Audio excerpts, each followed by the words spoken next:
Our Brunch with Bernie Hour, our national town hall. Senator Sanders. Senator, welcome. Good to be with you, Tom. It is always great to have you with us. So what's on your mind today? What's going on? Well, there are a lot of things going on. Let me just tick them off. On Wednesday, we had a very interesting hearing on in the Senate Budget Committee, and I'm the ranking member there. And that dealt with the issue of the Social Security Disability Program. I think as many listeners know, Social Security has two major programs. The largest one by far is for older Americans. That's what most people think of when they think of Social Security.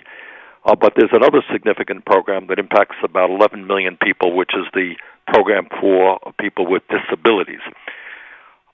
What is happening now is that next year there's going to be a shortfall in the disability fund. The fact that there's a shortfall in one or another funds is not unusual. It's happened 11 times in the last few decades.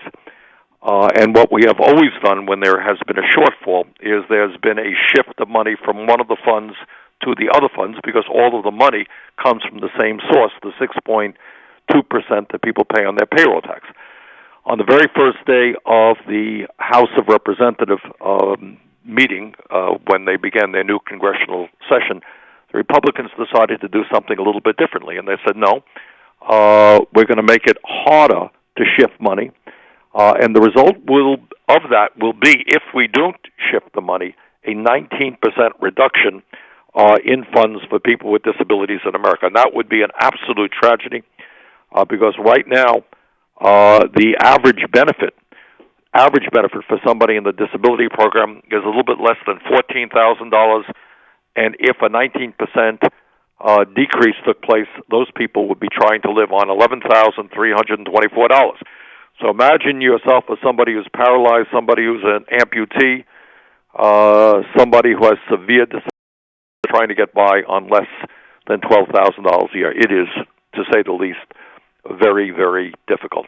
So what we are going to do is demand that the Congress do what the President has proposed, what has been done 11 times before, shift money from one of the funds, in this case the Older Americans Fund, the Retirement Fund, into the Disability Fund. But more importantly, we have to understand that Social Security today can pay out all benefits for the next 18 years and has a $2.8 trillion surplus.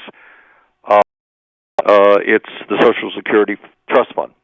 But we have got to extend that longer, and that is why we have to lift the cap, which is now on $118,000. You do that, we can extend the Social Security Trust Fund for decades more, and we can expand benefits, Tom, and that's something that we're going to work hard to try to do.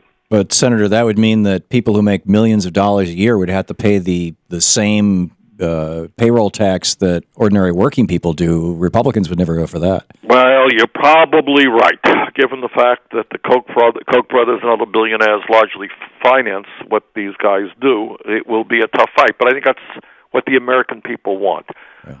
What has happened in recent years, and this is an interesting point that I was not fully aware of until recently, is when we talk about the massive level of income and wealth inequality in America, we say, well, yeah, wages have gone down for ordinary Americans. More people living in poverty, and the rich are getting much richer.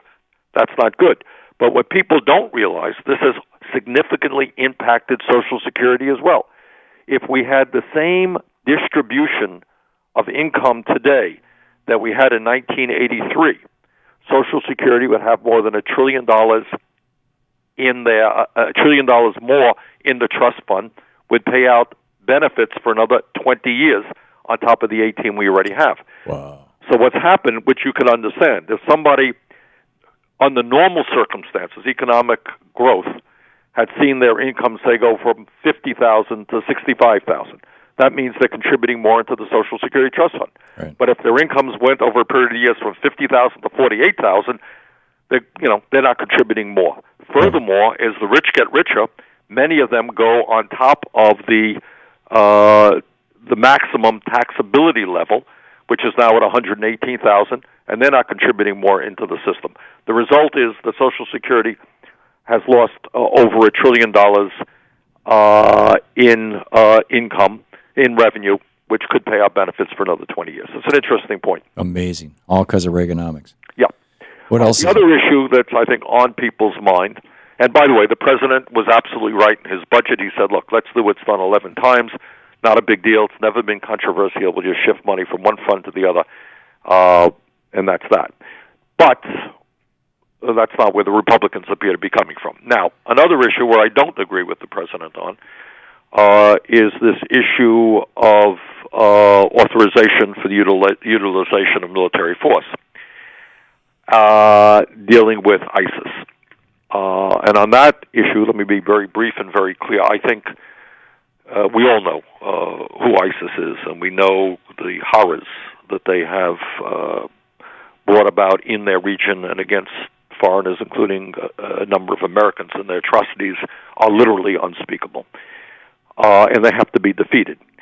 But I must tell you that when you look back at the wars in Iraq and Afghanistan, wars which were supposed to be short, were supposed to not cost us many casualties, not be terribly expensive, what we learn when we think back is those wars have cost us close to 7,000 brave men and women who lost their lives, cost us hundreds of thousands of men and women in the armed forces who came home with PTSD and TBI, and will end up costing us between $3 and $6 trillion, thousands of dollars for every family in America.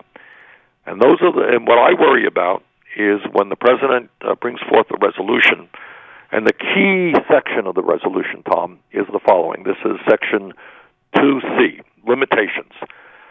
The authority granted in subsection A does not authorize the use of the United States Armed Forces in enduring offensive ground combat operations. Enduring offensive ground combat operations.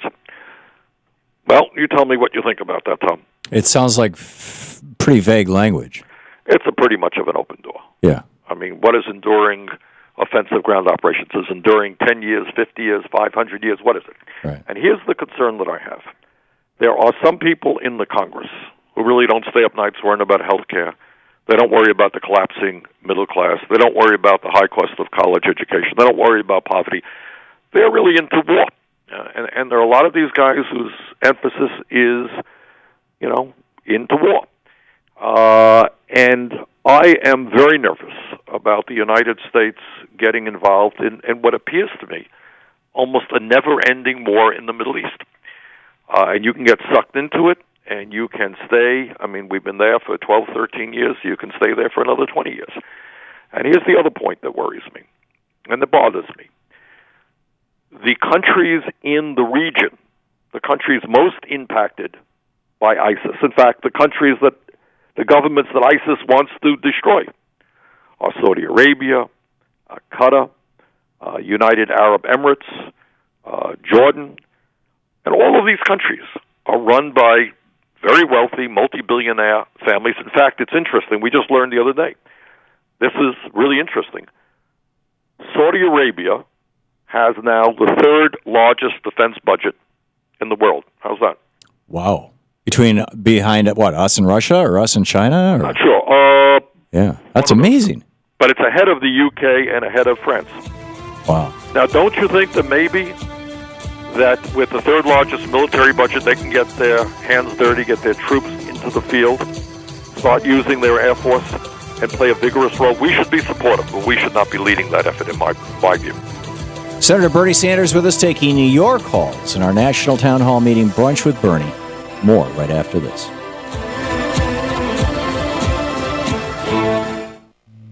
This is the Thom Hartmann Program. And be sure to check out Senator Sanders' website, sanders.senate.gov. You can sign up for the Bernie Buzz. You can hop over to Facebook. He's got a very active Facebook presence as well.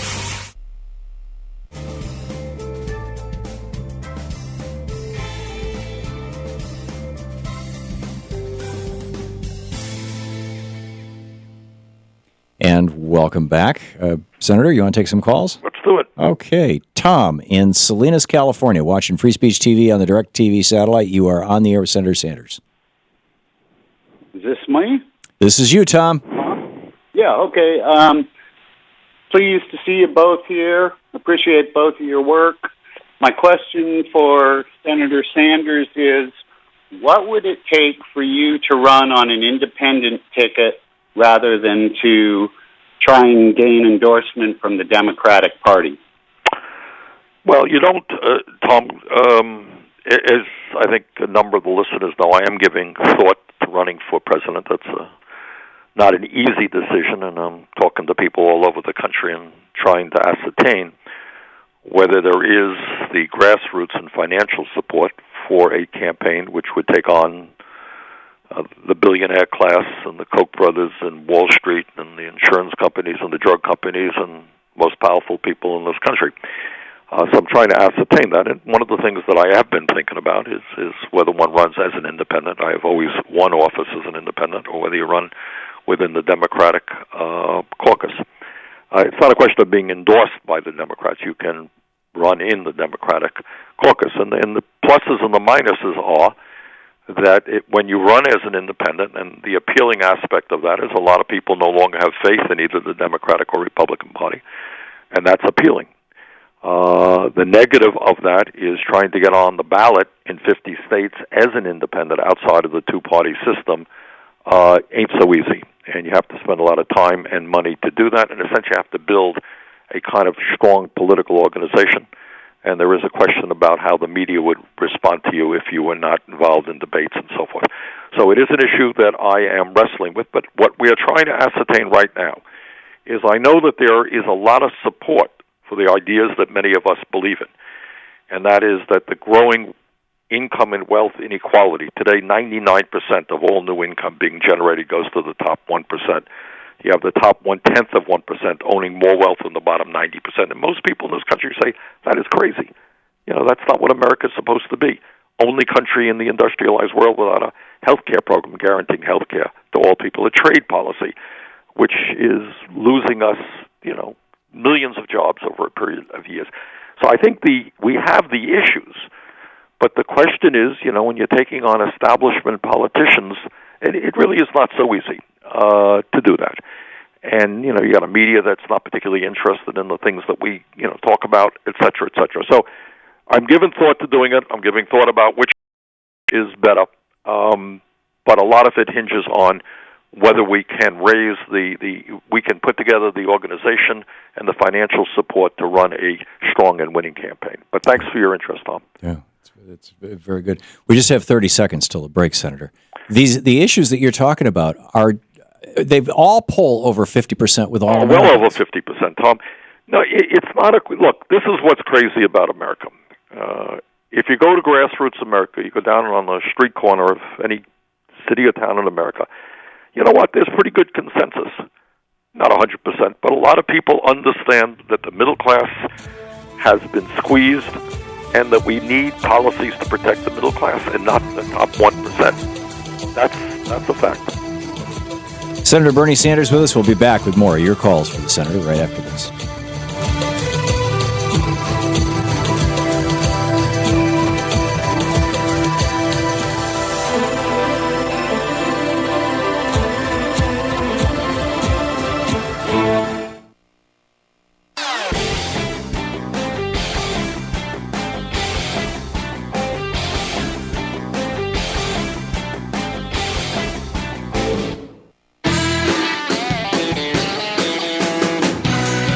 Minutes past the hour. Welcome back. Thom Hartmann here with you. It is our Brunch with Bernie hour.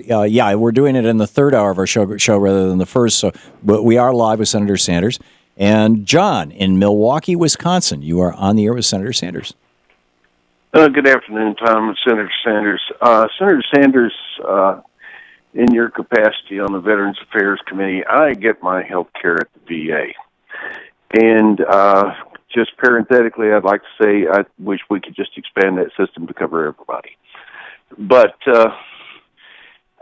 invariably, when I go in for an appointment, Fox News is on the TV, ranting, about the president. I was in a waiting room recently, and they were ranting about Obamacare, and, the discussion in the room came up about socialized medicine, and everybody ranting about socialized medicine. And here we are sitting in the VA waiting room. And I just, it baffles me that I cannot stand it. I have a visceral reaction when I'm in the presence of Fox News. And the other day I was in a waiting room, and that Megyn Kelly was going on and on about Benghazi. Do I have to be subjected to this? Well, that's a good point. This was in the waiting room of the VA. Is that what you're saying? Invariably in any clinic. Yep. Well, first of all, John, thanks very much. Thanks for your service, and thanks for your comments, and I agree with them. Just a couple of points.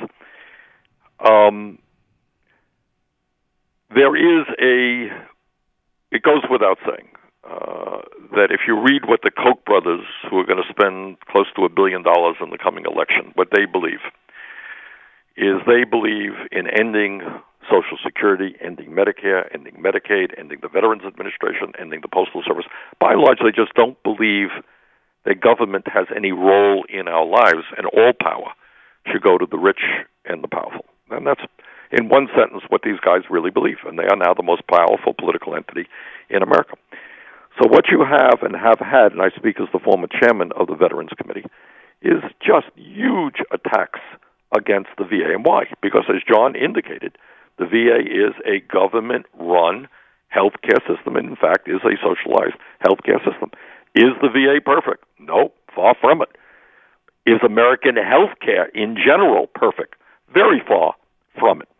But by and large, if you talk to most veterans, they will tell you that in general, once you get into the system, VA provides pretty good quality healthcare. That's what the service organizations, American Legion, the DAV, the VFW, the Vietnam Vets, and all of the major veterans organizations will tell you, yeah, it's pretty good care. Many of the people who work in the VA are veterans themselves or related to veterans, and they take their job pretty seriously. So I'm not here to say it's perfect. It's not. There are 151 VA medical centers. Some of them are great. Some of them may not be as good. But in general, as John indicates, the care is pretty good. And what people should understand, that this attack, what John said, reminds me of something that I literally heard with my own ears, and that is people say, get the government off of my Medicare, which happens to be a government program. But there has been so much anti-government rhetoric, funded by the Koch brothers and right-wing Republicans, that it's important for us to remind people, if you're a veteran, you're getting care in the VA. You know what? That is government-sponsored care. That happens to be socialized health care, pretty good care, and so forth. John, in Cayucos, California, you're on the air with Senator Sanders. Hello, Senator. Hello, Tom. Thanks for taking my call, both of you. I have a question for the Senator. Tell me if I'm crazy or not, but I was just playing around with some numbers yesterday, and I kind of simplified it, and I don't want to get all wonky on the phone. But can't we frame this whole Social Security issue and disability issue, if we were to propose it as a tax cut, if we can move get rid of the cap altogether, move it to infinity, and lower the actual rate that the employer and the employee pay. I don't know what the number is. Someone has to figure this out. 2 or 3% maybe for each. So it's a huge tax cut for the worker and the employer. Couldn't we look at whatever it needs to be, include everyone to pay in, and maybe we can get some Republicans on board, at least get the conversation moving? Well, John, that is one of the insane. That is not a crazy idea. It's certainly an idea that some people have talked about. What John is referring to is the fact that right now, every worker in America and every employer in America pays 6.2% of their income. The worker pays 6.2%, and the employer matches that. What John is suggesting is what happens if you lower that 6.2 to 4%, which would be a significant tax reduction. You lifted the cap, which is now at $118,000. What that means is somebody making $20 million contributes the same amount as somebody making $118,000. So John says, lift the cap, go all the way up. You're going to bring more revenue in, despite the fact you've actually lowered taxes for the vast majority of working people. It is not a crazy idea. But here's what we're trying to wrestle with, John, is to come up with a formulation that does a couple of things. Number one, it brings in enough revenue to extend the life of Social Security, which today is 18 years, to 50 to 50 years or 60 years. Number two, what we also want to do is expand benefits, because you got a lot of people who are getting minimal Social Security benefits who are hurting. And you got to determine then, if you want to do those goals, extend Social Security for decades more, expand benefits, how much money do you need, and how do you go about doing it? Lifting the cap is obviously the key part of this whole equation.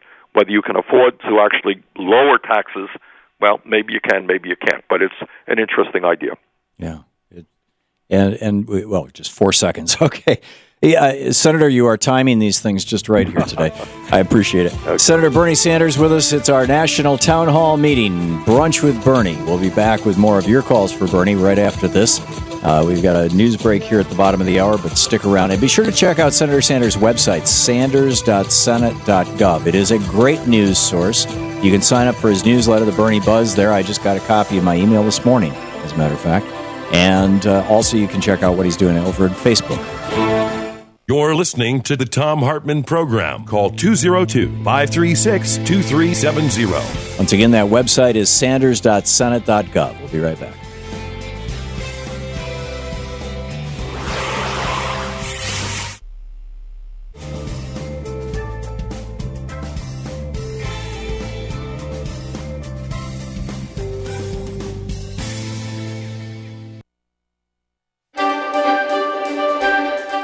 Thom Hartmann here on the best of the rest of economic and labor news. You need to know this. It looks like President Obama took a cue from Greece. Last week, the White House unveiled their 2016 budget, which would put an end to austerity and make corporate tax dodgers pay for stashing their billions overseas. Although this budget will be dead on arrival thanks to Republicans, it illustrates how much we could have accomplished if we reversed the massive spending cuts from the sequester. President Obama's $4 trillion budget includes spending levels that are 7% higher than current caps and sizable investments in our military, research, and infrastructure. And this return to pre-sequestration spending levels would be completely paid for by taxing the billions of dollars that corporations have stashed in offshore banks. A senior official from the White House explained that this plan would put the good of middle-class families and our economy front and center, while also continuing progress on restoring fiscal discipline. They added, quote, "You don't have to choose between those two things. You can, in fact, accomplish both." Although many would argue that we shouldn't be worried about such things at all, this budget would keep the deficit under 3% of our GDP, and our national debt would continue to decline. Republicans in Congress claim that we can't afford to make these investments in our great nation, but we can, and we must. They understand these facts, but they'll do anything to prevent a tax increase on their corporate and fat cat buddies, even if that means our nation continues to suffer under sequestration. Just like the people of Greece, Americans know it's time to put an end to austerity, and the American people have no problem with making corporate tax dodgers pay their fair share. It's time for Republican lawmakers to stop protecting the billionaires, pass this budget, and do what's best for the American people. Once again, Pope Francis is working to give those with the least a better sense of personal dignity. Later this month, homeless people in Rome will be able to get free haircuts and shaves every week at the Vatican. This announcement comes less than 3 months after the Vatican began installing showers for the homeless in public restrooms and Roman parishes. Together, these new services will help the less fortunate keep up their health and appearance, which can help them find jobs and get their lives back on track. Although Rome has traditionally made sure that homeless people are fed, officials at the Vatican are only recently looking at other ways to improve the quality of life for those who live on the street. Since Pope Francis began his papacy, he has kept a strong focus on improving the lives of the poor, and this latest announcement continues that effort. Whether it's haircuts or showers or an invite for dinner, Pope Francis recognizes the importance of showing everyone love and respect. Perhaps our lawmakers could learn a few things from the Holy Father. Public pressure works. That's the one major takeaway from the recent news that the FCC is going to protect Internet freedom. Last week, FCC Chairman Tom Wheeler announced his plan to classify Internet service providers as common carriers under Title II of the Telecommunications Act. That decision is almost the polar opposite of Chairman Wheeler's original policy proposals for ISP regulation. But after Wheeler first proposed rules that did not classify Internet providers as common carriers, he was hit with a tidal wave of grassroots opposition. Millions of Americans called, emailed, and left comments on the FCC website, and many large tech companies came out in favor of stronger regulation. In his announcement, Mr. Wheeler wrote, "I am submitting to my colleagues the strongest open internet protections ever proposed by the FCC. Now let's keep the pressure up to make sure that those colleagues vote to approve these regulations." The labor movement is waking up in our nation. In recent years, we've seen strikes and protests by teachers, home health workers, fast food servers, and more. This time around, it's oil workers who are walking a picket line. A little more than a week ago, the United Steelworkers Union called for a walkout for the first time since 1980. The strike affected 9 oil refineries, which represent about 10% of the refining capacity in the United States. Union leaders are fighting to work out a new contract with Royal Dutch Shell, which workers say must include higher wages, stronger safety standards, and lower out-of-pocket costs for health care. Shell claims that the company can't afford higher pay, but the $16 billion in profit that they made last year says otherwise. And last year was a slow year for that company. Fact is, oil workers realize they have the power to demand better pay and benefits and that the company can't afford to meet those demands. That's what happens when you have strong unions, and that's exactly why we need to strengthen the labor market. Movement. And finally, Croatia just gave 60,000 citizens a fresh start. Last week, the government of that nation canceled the debts of its poorest citizens. To be eligible for this unprecedented program, individuals must owe less than $5,100, about 35,000 kuna, and they should not have a monthly income greater than 1,250 kuna, which works out to about $138 a month. Individuals who apply must not own property or have any savings, but once they meet the criteria, they will have their debts completely wiped out. The Croatian government hopes that this new program will stimulate their economy, which has suffered under 6 years of recession. The debts to be cleared represent less than 10% of that nation's total debt, but the program will free up 20% of Croatia's debtors. When citizens don't have to spend so much of their income paying off debts, they have money to spend in their local economy. That spending helps provide income to businesses, which means more jobs and more tax revenue for government. This program will improve the lives of thousands of Croatians, and it just might jumpstart that nation's economy. Now, if only our lawmakers would consider such bold solutions. And that's the way it is for the week of February 9th, 2015. I'm Thom Hartmann on the Economic and Labor News.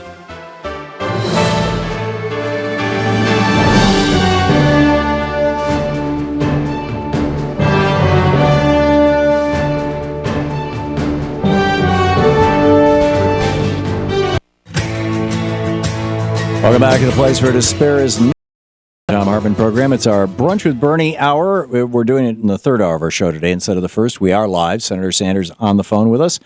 And Senator, you're still here with us? I am right here, Tom. Okay, great. Let's pick up some more phone calls here. Keith in Landrum, South Carolina. You are on the air, Senator Sanders. Keith. Hey, Senator. My question is about the FCC Title II decision, which I support immensely, and the Internet Tax Freedom Act, which prohibits fees or taxes to be applied for states and cities. Is there any reason why we don't add to that legislation to prevent FCC from adding fees to Internet access as well? Well, Keith, I'm not sure that I agree with you on at least one point here. In my state of Vermont, there is a real problem that we got a lot of small businesses who have to put taxes onto their products that they sell are at a disadvantage with those folks who are selling it on the Internet. So if we're serious about protecting small businesses and downtowns throughout this country, I think that is not a fair proposal. So I'm not quite sympathetic to where you're coming from on that one. Yeah, you could call it the Amazon loophole, right? It's remarkable. Jim in Lockport, Illinois. You are on the air with Senator Sanders. Good afternoon, Tom and Senator Sanders. How are you guys doing? Good.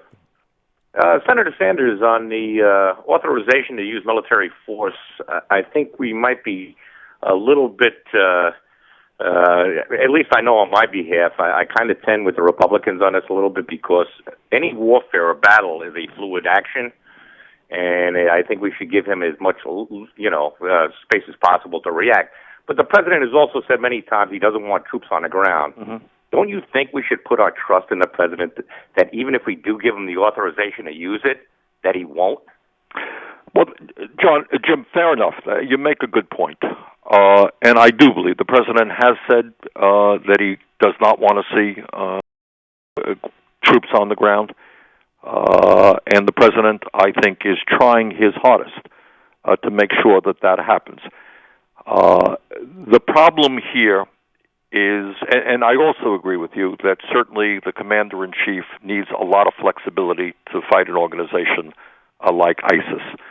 The problem that I have is twofold. This is a 3-year authorization. It sunsets at the end of 3 years, so Obama will not be president at the end of in the third year. We don't know what the new president might or might not do.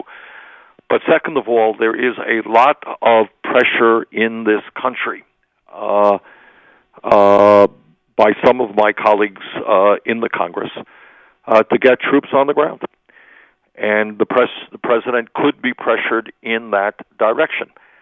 So I think that the door is just a little bit too wide, or much too wide for me, because essentially this gives the president the authority to do pretty much what he wants, and I do not want to see American troops and taxpayers forced to engage in another major war in the Middle East. And as I mentioned earlier, what really bothers me is at the end of the day, I don't think the United States or the UK or France wins this war. This is a war for the soul of Islam, and it is only going to be the Muslim nations themselves who are going to win this war. And I mentioned earlier that Saudi Arabia has the third largest military budget in the entire world. Where are their ground troops? Where is their Air Force? Their Air Force is engaged now, but not as significantly as it should be. If you have the third largest military budget in the world, you should be mopping up ISIS. That's what you should be doing.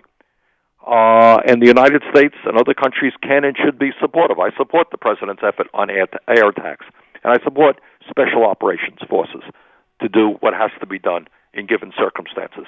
But my nightmare is, and I think people should think carefully about this, is a never-ending war in the Middle East. It can go on and on and on. Billions of dollars, more loss of life, more men and women coming home with all kinds of problems. So I think the burden of this war should rest with the Middle East countries. God knows they have enough money to wage it.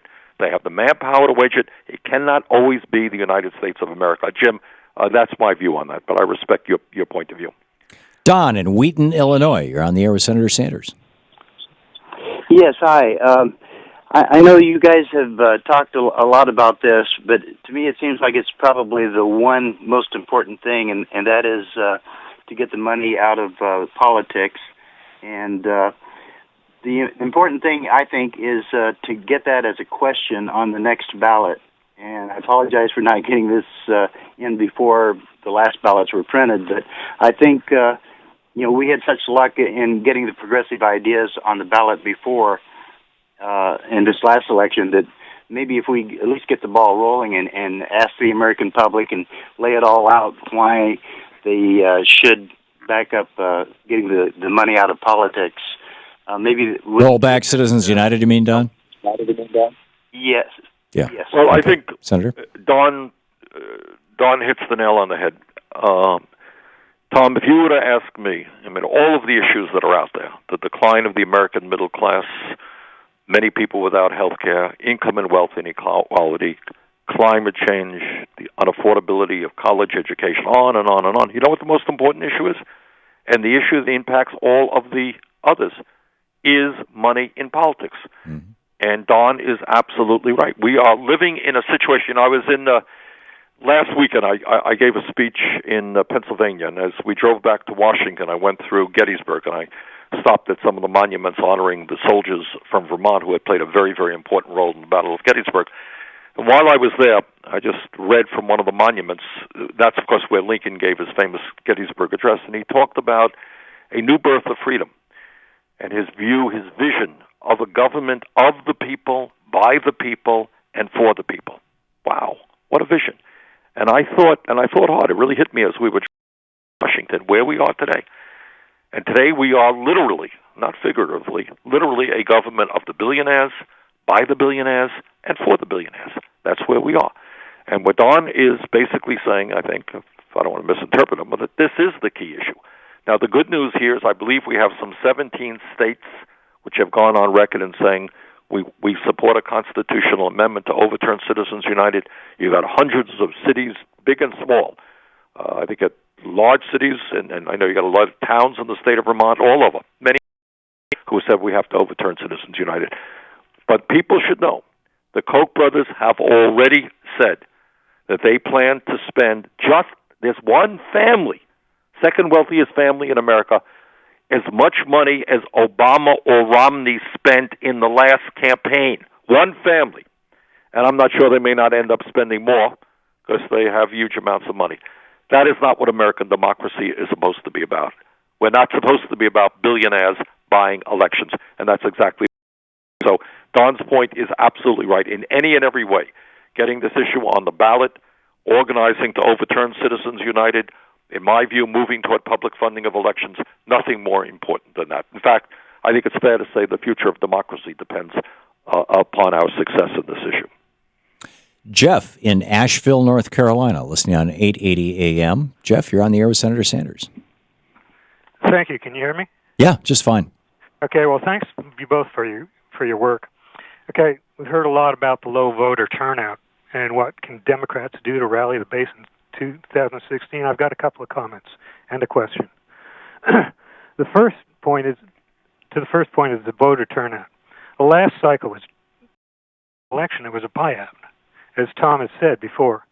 Proof that money will buy elections. This is not democracy.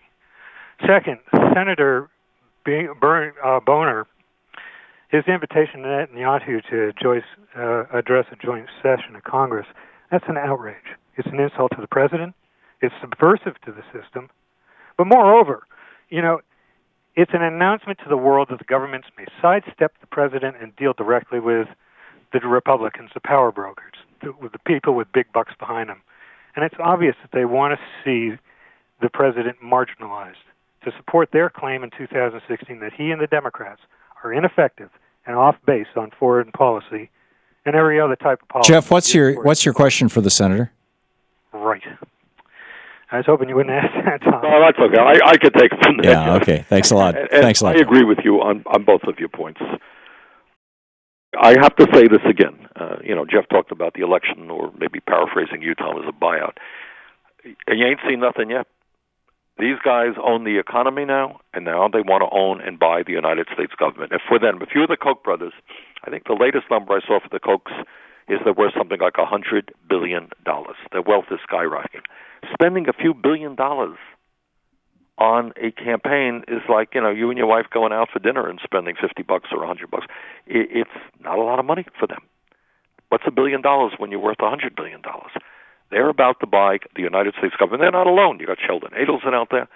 I think everybody should be outraged that a couple of months ago, many of the Republican candidates went to a meeting with the Koch brothers, and these guys are deciding they will spend huge amounts of money on. This is not in any way, shape, or form American democracy. Jeff raises the issue of Speaker Boehner inviting Prime Minister Netanyahu to a joint session of the Congress, and I share his concern. The President of the United States leads us on foreign policy, and not to consult the President about inviting a Prime Minister is clearly unacceptable and a terrible precedent. 15 minutes before the hour, we'll be back with more of your calls for Senator Sanders in our national town hall meeting, Brunch with Bernie, right here on the Thom Hartmann Program. Stick around. We'll be right back. You're listening to Thom Hartmann. Visit thomhartmann.com for audio and video archives. And you can find a great news source over at sanders.senate.gov. You can sign up for the Bernie Buzz, Bernie's newsletter, and drop by Facebook and check out what he's up to.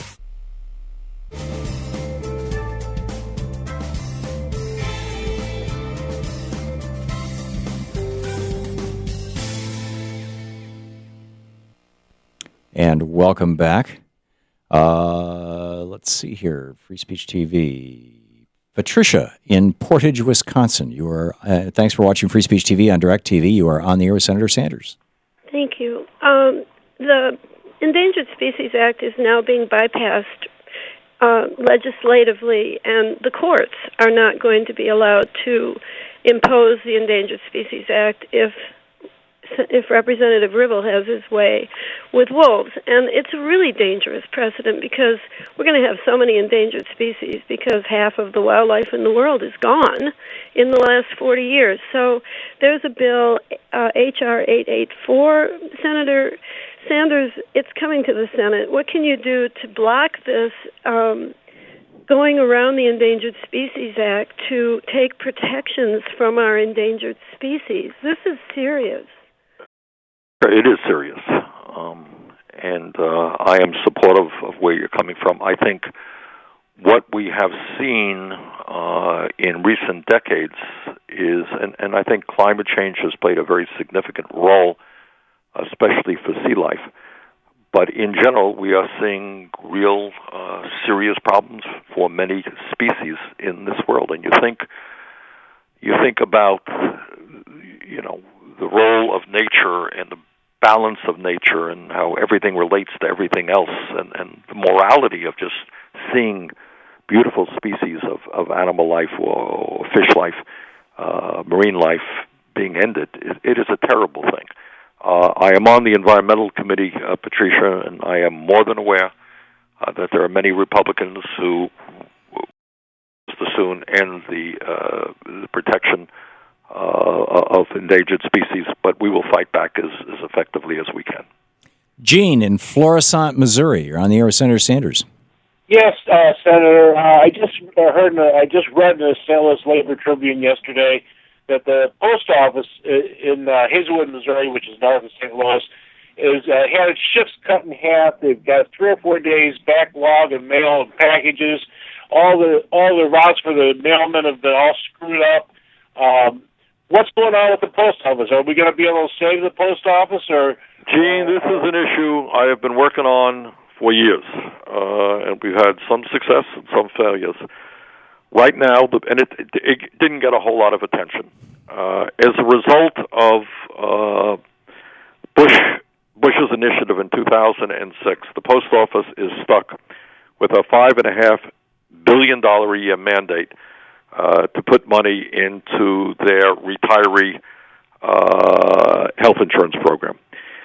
And every year, therefore, they've been technically running a deficit, despite the fact that their operating expenses are positive. To make a long story short, what we're looking at right now, and for the last few weeks, has been a reduction in mail delivery standards, i.e., what the post office is now saying, that mail is going to be delivered significantly slower than it used to be. Their next step is to try to shut down 82 processing plants all over the country, reducing their workforce by about 15,000 employees. This is something that some of us are working very, very, very hard to try to reverse. So to answer your question, yes, Gene, we are more than cognizant of it. It is a disaster, and we're trying to fight back. We'll be back with more of your questions for Senator Sanders right after this, 10 minutes before the hour.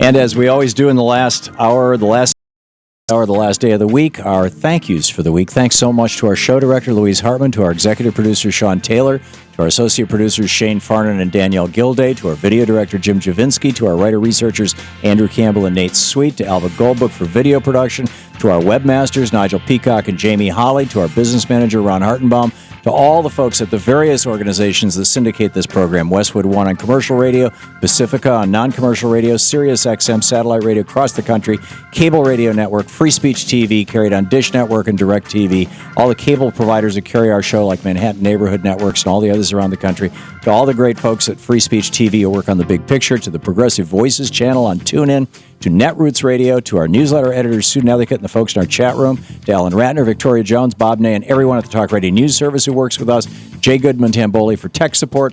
Thank you to our affiliates, our sponsors, and to you for supporting our program. And thank you to Senator Sanders for showing up every Friday for 10 years now. Senator, thank you so much, too. Yeah, my pleasure, Tom. So back to the calls. Steve in Allentown, Pennsylvania. You're on the air with Senator Sanders. Good afternoon, gentlemen.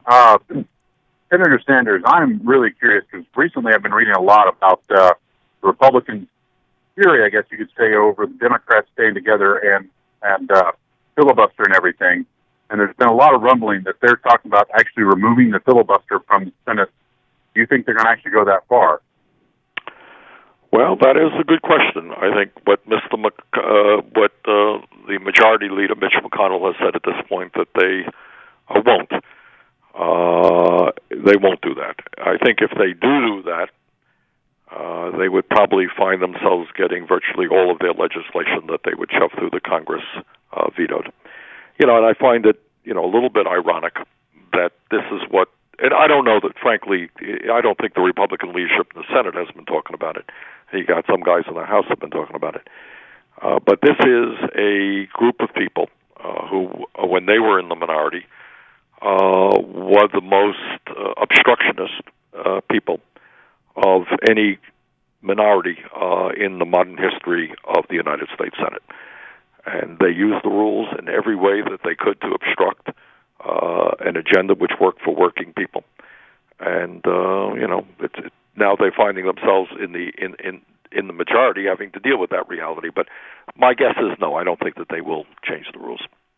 Denise in Chicago, you're on the air with Senator Sanders. Well, thank you so much. I'm honored to speak with you, Senator Bernie Sanders. I listen to Tom very much because I want to keep educated. I listen to you very much because you're fighting so hard. Here's my comment, and I'll get off the line. I listen every day, and every day I get more worried and concerned and scared. Nothing seems to be happening. All the things that are on your shoulders are so immense. Everybody's talking to each other, but nothing when you turn the TV on or you listen to any progress, nothing seems to be happening. How do we keep our faith and move forward in this country knowing that these awful things that are going on will be turned around? Thank you for your time, and again, it's an honor to speak with you. Well, Denise, thank you very much. I think, look, no one can argue that if you take a hard look at what's going on in our country, where so many middle-class and working families are hurting, where real unemployment is much too high, where seniors are struggling to put food on the table and buy their medicine and heat their homes, there are real problems. But what I would say to Denise is that, this is not the first time in the history of this country where we face very difficult problems. And I'm just thinking back, and everybody can, the degree to which this country has overcome racism, elected an African-American president of the United States, something that nobody thought would happen as early as 2008, the degree that we have overcome or are moving to overcome sexism. 30, 40 years ago, we had very few elected women who were elected officials. Women were marginalized in the kind of work that they can do. Huge breakthrough. Do we have more to do? Sure we do. But we have, in terms of breaking down gender barriers in this country, just tremendous progress. In terms of how we treat people with disabilities, huge progress. In terms of gay rights, just gigantic progress. So I'm not going to argue with Denise when you look at what's going on in this country economically, just overwhelming problems for working people, no question about it. But I think we cannot allow ourselves to fall into despair and to think that nothing can happen. Our opponents are very powerful. They have unlimited sums of money. But I think on all of the issues that we believe in, the right for working people to live with dignity, to have decent wages, to have health care, for our people to have education, that there be a much fairer distribution of wealth and income. The vast majority of the people agree with us. And our job is to educate, it's to organize, it's to mobilize people, and we just cannot give in to despair. So, Denise, thanks very much, and you just keep your chin up. And for what it's worth, my experience has been that the best antidote to despair is action, to get out and do something. That's Senator, right. You roll your sleeves up and you get into it, you end up feeling a little bit more hopeful about the situation. Yeah, absolutely. We have just a minute left. Your thoughts for the week? Well, my thoughts are that, as Denise just said, this country faces probably a greater set of problems than any time since the Depression. And if you throw in the issue of climate change, and by the way, this is the piece of the Washington Post reporting on a study done by NASA and I think Columbia University and Cornell University talking about the possibility of a major drought in the southwestern part of this country in the last 50 years of this century. And climate change looms out there as an enormous problem. But what our job has got to be, and our efforts have got to work toward, creating a government which represents the vast majority of the people, rather than just the very wealthiest and most powerful. And once we do that, I think we can effectively address a lot of the problems we've been talking about. Senator, thanks so much for being with us today. My pleasure, Tom. Thank you. And for the great work